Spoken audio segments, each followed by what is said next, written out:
नमस्कार। कानून की बात कार्यक्रम में मैं अपलव सक्सेना आप सभी का स्वागत करता हूं।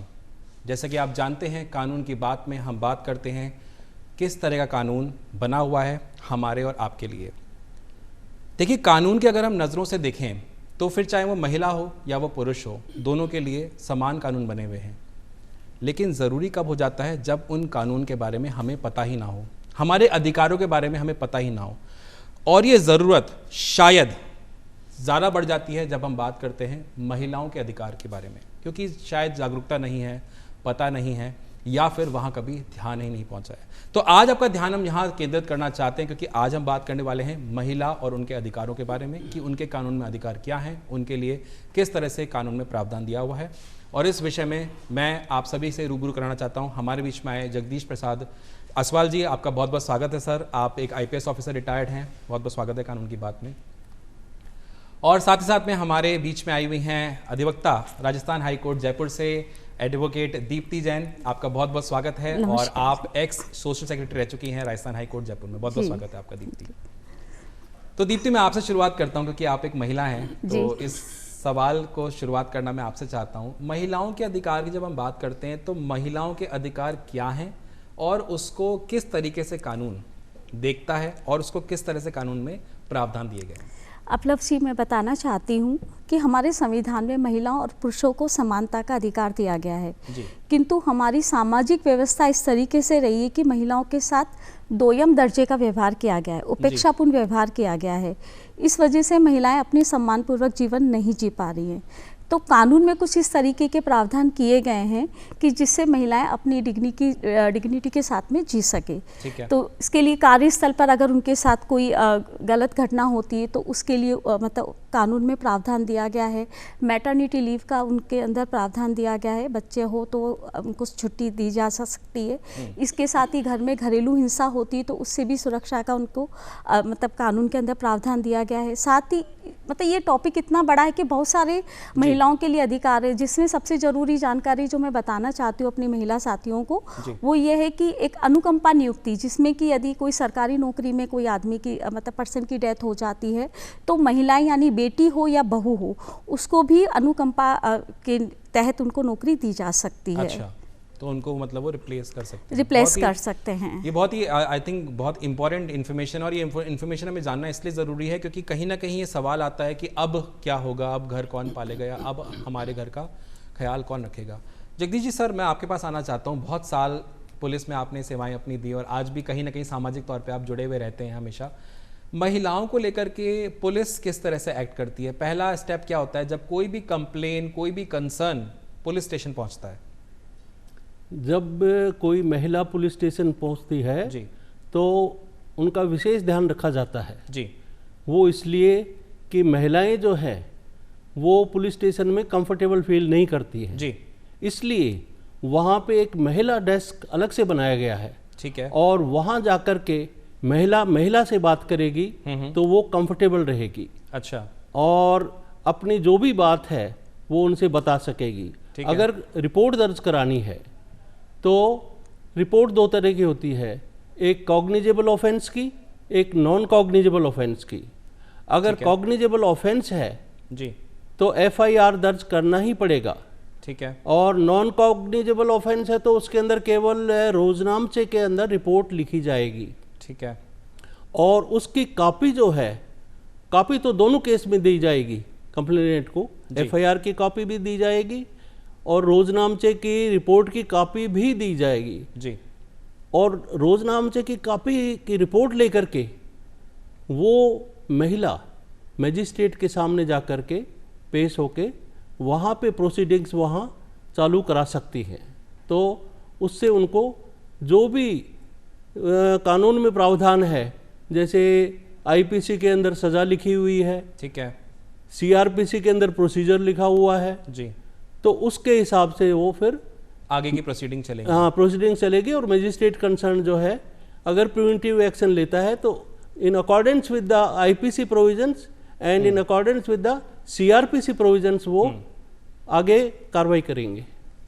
तो अपने दर्शकों को बताना चाहता हूँ, IPC इंडियन पिनल कोड या कि CRPC, इसके कुछ प्रावधान बने हुए हैं और उसके हिसाब से प्रोसीडिंग चलेगी, ये जगदीश सर का कहना है। अच्छा जगदीश सर, आपने अभी 2 वर्ड्स का इस्तेमाल किया, cognizable offence, non cognizable offence, हमारे व्यूअर्स को थोड़ा सा बताइए इसके डिफरेंसेस क्या हैं, कैसे वो समझे कि कौन सा कॉग्निजेबल में आएगा, कौन सा नॉन कॉग्निजेबल में आएगा।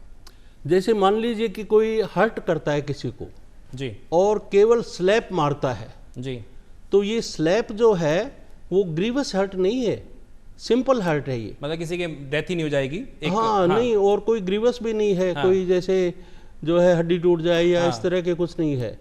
तो उसके लिए फिर जो है ये सिंपल हर्ट में केवल मात्र रोजनामचे के अंदर रिपोर्ट लिखी जाएगी, ठीक है, FIR दर्ज नहीं की जाएगी, ठीक है। लेकिन अगर कोई स्टैब कर देता है किसी को, ग्रीवस हर्ट करता है किसी भी हथियार से, किसी भी तरह से जो है उसको सर पे मार देना या पेट पे मार देना, किसी ऐसी जगह मार देना जो थोड़ा जिससे सेंसिटिव कि वो है, बेहोश हो जाए जी, तो वो ग्रीवस हर्ट जो है उसके आधार पे FIR फर्स्ट इंफॉर्मेशन रिपोर्ट जी पुलिस को लिखनी पड़ेगी जी। तो वो FIR लिखने के बाद में जो है उसकी एक कॉपी दी जाएगी कंप्लेनेंट को और उसके बाद में एविडेंस इकट्ठी की जाएगी, एविडेंस के आधार पे आगे कार्रवाई चलेगी। तो ये डिफरेंस था कॉग्निजेबल ऑफेंस और नॉन कॉग्निजेबल ऑफेंस में, इसका थोड़ा सा हमें ध्यान रखना है। अच्छा दीप्ति, आपसे मैं एक सवाल पूछना चाहता हूँ। हमारे भारत देश में हर एक तरह का आदमी है, पैसे वाले भी हैं, थोड़ा सा ऐसा तबका भी है जिनके पास थोड़ी पैसे की कमी है, या वो कानून के जो कहा जाता है या माना जाता है खर्चे बहुत ज़्यादा होते हैं। तो क्या कोई कानून में ऐसा प्रावधान है जो उन परिवारों का, उन महिलाओं का भी थोड़ा सा प्रावधान में ध्यान रख सके जिनके पास पैसे की कमी है या वो पैसा इतना ज़्यादा खर्च नहीं कर सकती हैं कानून की प्रक्रियाओं में? बिल्कुल, हमारे कानून में इस तरीके का प्रावधान है कि कोई भी व्यक्ति जो गरीब है या अशिक्षित है और स्पेशली महिलाएं, वो न्याय से वंचित ना रहे। इसीलिए हमारे सभी कोर्ट में, चाहे जिला स्तर की कोर्ट हो, चाहे मतलब स्टेट लेवल पे जो, चाहे सिटी पे जो भी कोर्ट हो, तालुका लेवल पे भी कोर्ट हो, वहाँ पर विधिक सेवा प्राधिकरण बनाया जाता है, जहाँ पर कि कोई भी इस तरह का व्यक्ति, महिला वहाँ जाकर के निःशुल्क कानूनी सहायता ले सकती है। अच्छा, उसमें पैसे नहीं लगते हैं? उसमें पैसे नहीं लगते हैं, वहीं से उनको एडवोकेट अपॉइंट किया जाता है और मतलब बिल्कुल भी पैसा उनका खर्च नहीं होता है, वहाँ से उनको पूरा मार्गदर्शन और सहायता मिल जाती है। तो ये बहुत अच्छी जानकारी है जो आपके पास दूरदर्शन के माध्यम से हम पहुंचाना चाहते हैं। आपको खुदा ना करे ऐसा ज़रूरत पड़े, लेकिन आपके आसपास में भी अगर आपको लगता है किसी को ज़रूरत है, तो जिस तरह से दीप्ति ने बताया कि एक मुफ्त यानी निःशुल्क प्रावधान भी दिया हुआ है कि आप विधिक सेवा प्राधिकरण के पास आप जा सकते हैं और आप वहाँ पर जाकर के भी न्याय को पा सकते हैं। जगदीश जी, हमेशा पुलिस में आपने साल काम किया, तो ये बहुत आपने एक्सपीरियंस किया होगा कि आम जन पुलिस को लेकर के हमेशा जब तक उनका पाला नहीं पड़ता, वो सोचते हैं अरे कॉल हुआ सीधे अरेस्ट हो जाएगा, किसी ने कंप्लेंट करी सीधे जेल में डाल दिया जाएगा। तो क्या जेल में डालना ही एक्शन होता है जो पुलिस लेती है, या फिर उससे पहले भी, जैसे आपने बताया नॉन कॉग्निजेबल ऑफेंस है या कॉग्निजेबल ऑफेंस है, उसके हिसाब से लेकर के क्या कोई और प्रावधान है, जैसे काउंसलिंग करना, समझाना, उसके बारे में थोड़ा सा हमें बताइए। इसमें असलियत ये है कि ये जो डरना है ना किसी भी आदमी का, कोई भी कंप्लेनेंट है या कोई भी अक्यूज्ड भी है, डरने की कोई आवश्यकता नहीं है जी। केवल मात्र इतना करना है कि आपके पास जो साक्ष्य हैं वो बताना है कि ये सच्चाई है और ये सच्चाई नहीं है, ठीक है, तो उसके आधार पे आगे कार्रवाई होगी, ठीक है। तो अगर मान लीजिए कि कोई किसी के खिलाफ कोई भी एलिगेशंस लगाता है, तो प्राइमा फेसाई जब तक एविडेंस नहीं होगी तब तक अरेस्ट का सवाल ही नहीं उठता है।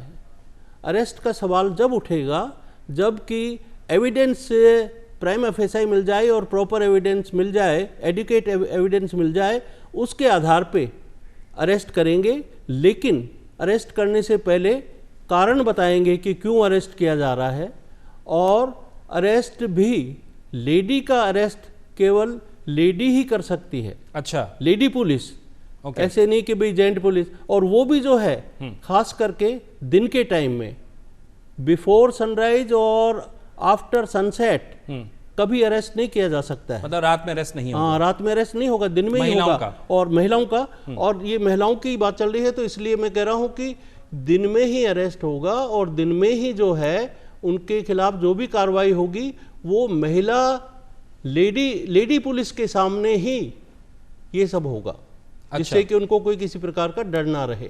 और वो कंफर्टेबल फील करें।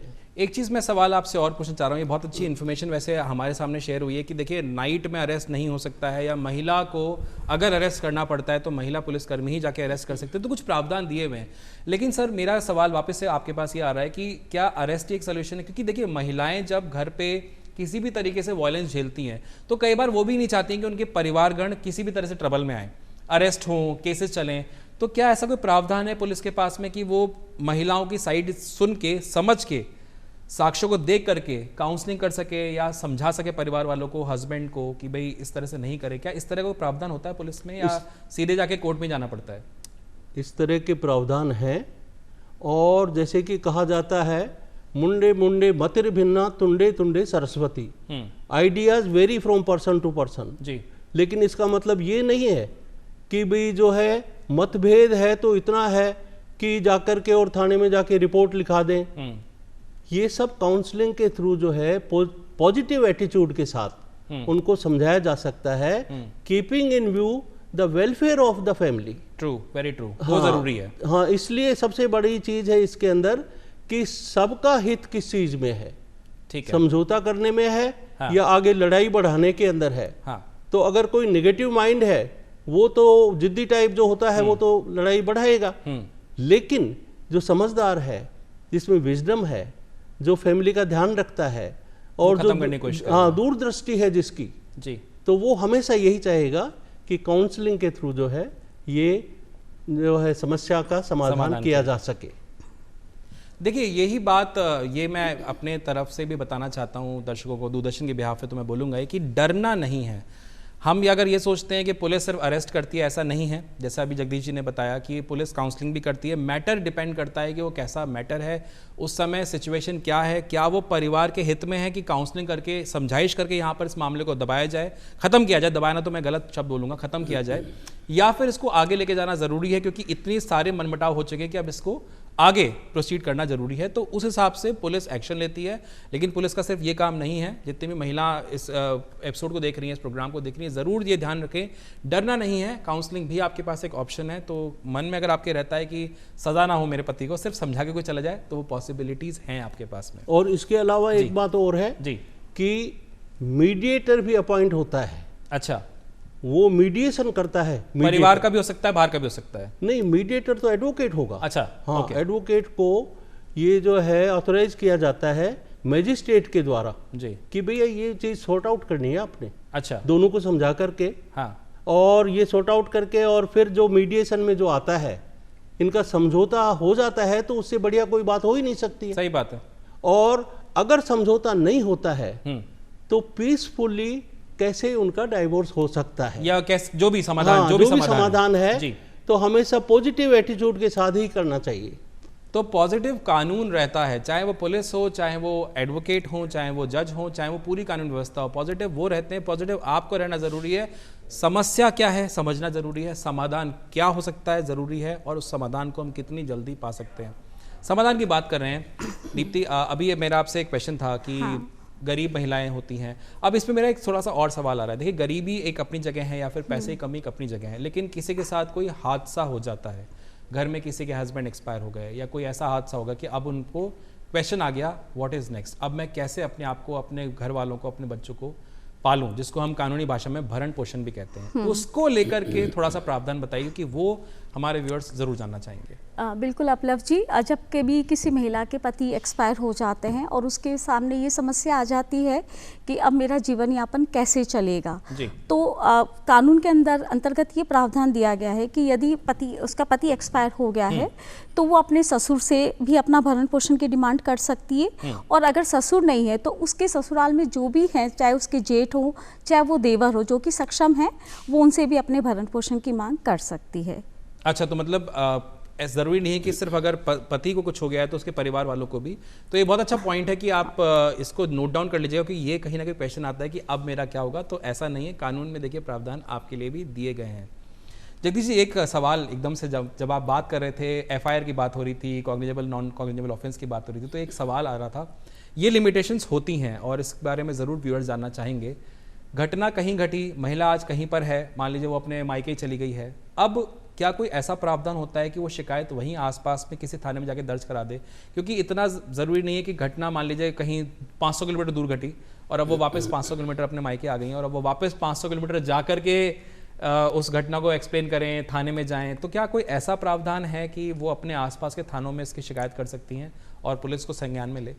जी हाँ, ऐसा प्रावधान है और वो प्रावधान ये है कि नियरेस्ट पुलिस स्टेशन में जाकर के 0 एफआईआर दर्ज करा सकती है। 0 एफआईआर, अच्छा। तो 0 एफआईआर का मतलब ये है कि ये पुलिस की ड्यूटी बनती है जी कि जो कंसर्न पुलिस स्टेशन है वहां तक वो शिकायत वो पहुंचाएंगे फिर। अच्छा, ओके, शिकायत पहुंचेगी लेकिन आप पुलिस पहुंचाएगी। लेकिन पहुंचेगी जिसका जुरिस्डिक्शन है, ठीक है, कार्रवाई वही करेंगे, ठीक है।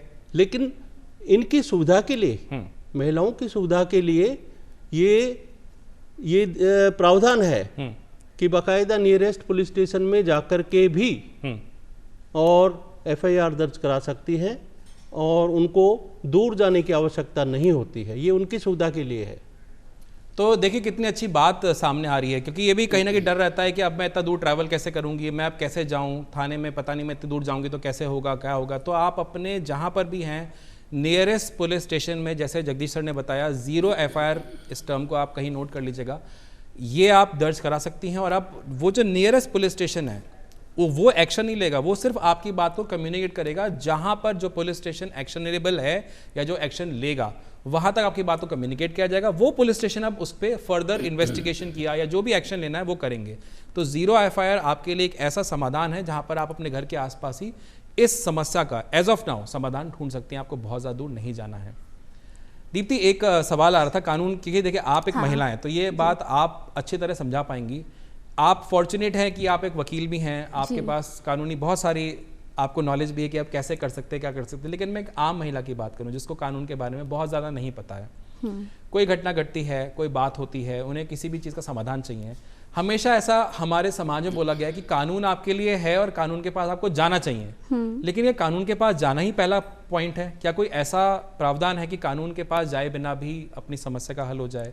क्या कुछ ऐसा होता है? बिल्कुल अपलव जी, होता क्या है कि जैसे भी किसी महिला के साथ कुछ भी गलत होता है तो वो सोचती है कि मुझे वकील के पास जाना पड़ेगा, थाने में जाना पड़ेगा, कोर्ट में केस लड़ना पड़ेगा, लंबा जाएगा, पैसे नहीं है, वो इन सब तमाम समस्याओं से वो जूझती है। तो उसके लिए हर एक स्टेट में राज्य महिला आयोग की बनाया गया है। अच्छा। जहाँ पर कि वो महिला अपनी जाकर के जो भी उसकी शिकायतें, जो भी है कंप्लेन है, वो दर्ज करा सकती है और सलाह ले सकती है। अच्छा। अब अगर उसने मान लीजिए किसी पुलिस में कोई कंप्लेन कराइए, पुलिस वाला, पुलिस थाना जो है वहां पर उस कंप्लेन के ऊपर कुछ कार्रवाई नहीं कर रहा है, तो वो अपनी ये बात वहां पर भी रख सकती है कि मेरी सो एंड सो समस्या है और इसके ऊपर पुलिस कोई कार्रवाई नहीं कर रही है। तो राज्य महिला आयोग फिर वहां उनकी वो मदद करता है। साथ में राज्य महिला आयोग उनको तमाम डायरेक्शन भी देता है कि आप इस केस में इस तरह से काम कीजिए। जो भी है राज्य महिला आयोग पूरी हेल्प करता है महिलाओं की। तो राज्य महिला आयोग, ये एक आयोग बना हुआ है आपके लिए। जैसे मैंने एक क्वेश्चन किया था कि क्या सिर्फ सीधे जाकर के हमें कानून की मदद लेनी है, क्या सीधे हमारे को दरवाज़ा खटखटाना है कोर्ट का? ऐसा नहीं है। अगर आपको कोई समस्या है, मान लीजिए आप पुलिस स्टेशन गए, आपकी सुनवाई नहीं होती है, कई भी ऐसी समस्या है जहाँ पर आपको लगता है कि अभी शायद ये जल्दी होगी कि मैं सीधे कोर्ट जाऊँ, तो आप राज्य महिला आयोग में जाकर के भी संपर्क कर सकते हैं। इतने साल का एक्सपीरियंस, 1966 बैच के आप आईपीएस ऑफिसर हैं सर, काफ़ी साल आपने सर्विसेज दी पुलिस में। अपने पर्सनल एक्सपीरियंस से सर हमें थोड़ा सा बताइए, किस तरह के केसेस आते थे और आप उसको कैसे रिजॉल्व करते थे? महिलाओं की अगर हम बात करें कि उनको प्रोटेक्ट करते हुए, उनके जो भी उनको हमने राइट्स दी हुई हैं उनको प्रोटेक्शन के लिए। महिलाओं की जहाँ तक प्रोटेक्शन का सवाल है जी, तो महिलाओं की प्रोटेक्शन के लिए सबसे पहले प्रिवेंटिव मेजर्स लेने चाहिए। जैसे आपकी जो पेट्रोलिंग है, day patrolling, night patrolling, dusk patrolling, dawn patrolling, foot patrolling, mobile patrolling, round the clock patrolling, 24/7 police तैनात। हाँ, 24 आवर्स पेट्रोलिंग। तो अगर पुलिस की प्रेजेंस होगी, बीट सिस्टम होगा, तो बीट सिस्टम के आधार पे अगर पेट्रोलिंग हो रही है तो जो ऑफेंडर है उसके दिमाग में ये रहेगा कि वो पकड़ा भी जा सकता है। देन एंड देयर हाँ, उसी वक्त देन एंड देयर उसी वक्त जो है पकड़ा जाएगा। तो ये जो भय है वो प्रिवेंट करेगा उसको ऑफेंस कमिट करने से। तो ये चीज जो है ये बहुत महत्वपूर्ण चीज़ है कि जो पुलिस ऑफिसर अपनी ड्यूटी सही ढंग से करे, और वो करते भी हैं मेरे ख्याल से। आजकल तो बहुत सारी गाइडलाइंस भी बन गई हैं, बहुत सारी हेल्पलाइन नंबर्स भी हैं। अगर मैं सही हूं सर, आप मुझे करेक्ट कर सकते हैं if I go wrong, 100 number ही सिर्फ नहीं है, गरिमा हेल्पलाइन और इस तरह की बहुत सारी हेल्पलाइंस बन चुकी हैं। हेल्पलाइंस हैं और उनसे जो है उनके द्वारा हेल्प ली जा सकती है जी, और समस्या का समाधान किया जा सकता है। ठीक है। और जहाँ तक आपने पूछा मेरे पर्सनल एक्सपीरियंस का जो है, तो उसमें मैं ये कहना चाहूँगा कि देखिए हर तरह के केस आते हैं। हाँ। उसमें सच्चे भी आते हैं, झूठे भी आते हैं जी, कंकॉक्टेड भी आते हैं, ट्रूथफुल भी आते हैं जी। डिपेंड करता है कि उसका कंप्लेनेंट का माइंडसेट कैसा है। राइट। और अगर माइंडसेट सही है और बेइंसाफी हो रही है, जो कि होती है, नॉर्मली होती है लेडीज के साथ, आज का दिन नहीं है ये, पहले सदियों से चला आ रहा है, सदियों से चली आ रही है कि उनके साथ। थोड़ा बिटर है बट ट्रुथ है ये। हाँ, this is bitter truth and this bitter truth must be admitted by each and every reasonable person.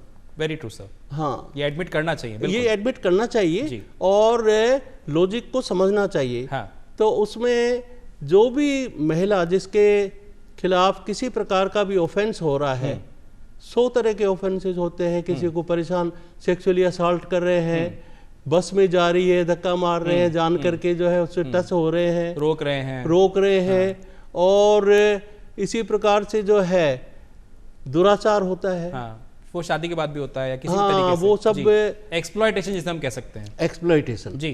तो एक्सप्लॉयटेशन को प्रिवेंट करने के लिए ये मेजर्स हैं जो पुलिस ऑफिसर के द्वारा लिए जाने चाहिए, प्रिवेंटिव मेजर्स। हाँ, प्रिवेंटिव मेजर जिससे कि प्रिवेंट किया जा सके। तो नंबर 1 तो यही है कि ऑफेंस प्रिवेंट होवे। ठीक है। और अगर प्रिवेंशन में कोई कमी आती है, नहीं हो पाता है किसी भी कारण से, तो वो प्रिवेंशन के बाद में डिटेक्शन जो है वो बहुत जरूरी है। वो सही लाइन पे डिटेक्शन होवे।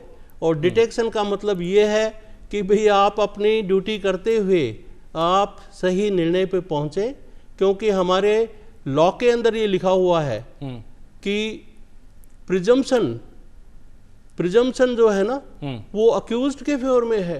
प्रिजम्पशन कि भाई ये जो है unless and until otherwise proved, a person is deemed to be innocent। जी। तो अब ये जो है प्रूव करना किसका काम है? प्रोसिक्यूशन का जी। अब प्रोसिक्यूशन जो प्रूव करेगी on the basis of the evidence, ये बहुत जरूरी है। और उसमें जो है फिर अगर मान लीजिए डाउट हो जाता है, तो वो डाउट का जो बेनिफिट है वो अक्यूज को मिल जाता है। ये देखिए बहुत बात समझने वाली। देखिए अभी थोड़ा सा आपको लग रहा होगा ये बहुत टेक्निकल जा रहा है, क्योंकि देखिए पुलिस जो लैंग्वेज यूज़ करेगी, एक IPS ऑफिसर रिटायर्ड अगर लैंग्वेज यूज़ करेगा तो थोड़ा टेक्निकल जाएगा। लेकिन सिंप्लीफाई अगर मैं आपको करके बताऊँ एक नट शेल में, तो सर क्या कहना चाह रहे हैं कि अगर आपका माइंड सेट पॉजिटिव है और अगर आपके तथ्यों में दम है, अगर आपके साथ सच में एक्सप्लॉयटेशन या फिर कोई भी नाइंसाफ़ी होती है, तो पुलिस और कानून आपके साथ में। लेकिन अगर कहीं गड़बड़ है, कहीं लगा कि यार चलो ये शरारत कर देते हैं, इस तरह से किसी को परेशान कर देते हैं, तो परेशानी में आप भी आ सकते हैं। क्या ऐसी परेशानियां दीप्ति आती हैं? मतलब कोर्ट में आप डील करते होंगे, काफ़ी पुरुष भी आपके पास आते होंगे, महिलाएं भी आती होंगी, अलग अलग समस्याएं लेके आती होंगी। तो मुझे लगता है कि एज एन एडवोकेट भी सिर्फ पुलिस ही काउंसिल नहीं करते होगी, एडवोकेट भी काउंसिल तो काफी करते होंगे। थोड़ा सा अपने एक्सपीरियंस के बारे में बताइए। बिल्कुल अपलव जी, हमारे पास में स्पेशली जब फैमिली मैटर्स आते हैं और हमको लगता है कि नहीं, हम लोगों का एक प्रोफेशन में एक एथिक्स रहता है कि और सब जगह तो भले ही हम केस लड़ लें, फीस ले लें, लेकिन जहाँ फैमिली मैटर्स आते हैं वहाँ हमारी इच्छा रहती है कि इनका घर ना टूटे। तो वहाँ पर हम भी इंसान हैं और उनके बहुत छोटे छोटे बच्चे जब कोर्ट में आते हैं तो हमको बड़े तकलीफ होती है। तो फिर वहाँ हम लोग उनकी अपने आप से ही काउंसलिंग करते हैं कि ठीक है, छोटा मोटा आपकी बात है तो आप उसको इस तरह से निपटा लीजिए, या इस तरीके से आपका घर बिगड़ जाएगा, या थोड़ा केस लंबा चलेगा, सो एंड सो। उनको हम काउंसलिंग करते भी हैं और समटाइम्स ऐसा भी होता है कि हम सक्सेस भी हो जाते हैं। तो ठीक है, सलाह देते रहते हैं, सलाह भी होती है, काउंसलिंग भी होती है। और कहीं ना कहीं ऐसा मेरा ये मानना है कि अगर सलाह हो जाती होगी तो मामला वहीं खत्म होता होगा, अदरवाइज कानून प्रक्रिया तो फिर, क्योंकि कई बार ऐसा होता है ना कि इश्यूज इतने बड़े नहीं होते, वो जितना बना लिया जाता है उन मुद्दों को कि मतलब कैसे बताऊं, कैसे बड़े इंटरेस्टिंग आते हैं। सिंपलीफाई कर देता हूं, शायद ईगो एक शब्द उसमें आता होगा कहीं ना कहीं।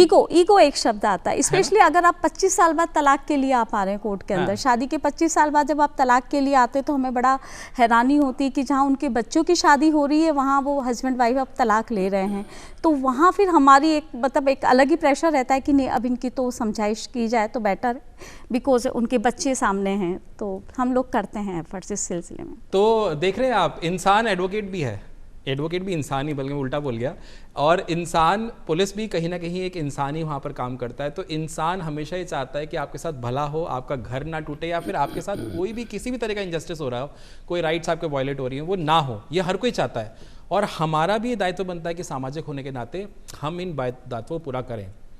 जगदीश सर, दीप्ति मैम, बस मन कर रहा है कि आप लोगों से मैं बात करता जाऊं, क्योंकि टॉपिक इतना सेंसिटिव है, क्योंकि बहुत सारी महिलाएं इन बारे में जानना चाहती हैं, और आपने बहुत आज हेल्प करी उन महिलाओं की, उनके राइट्स को बताने के बारे में, क्या प्रोविजंस पुलिस के पास हैं, क्या प्रोविजंस ओवरऑल कानून के पास में, आपने बहुत अच्छी तरह बताया।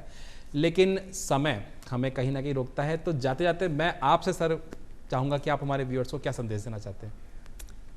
मेरा सबसे पहला संदेश है मानवता।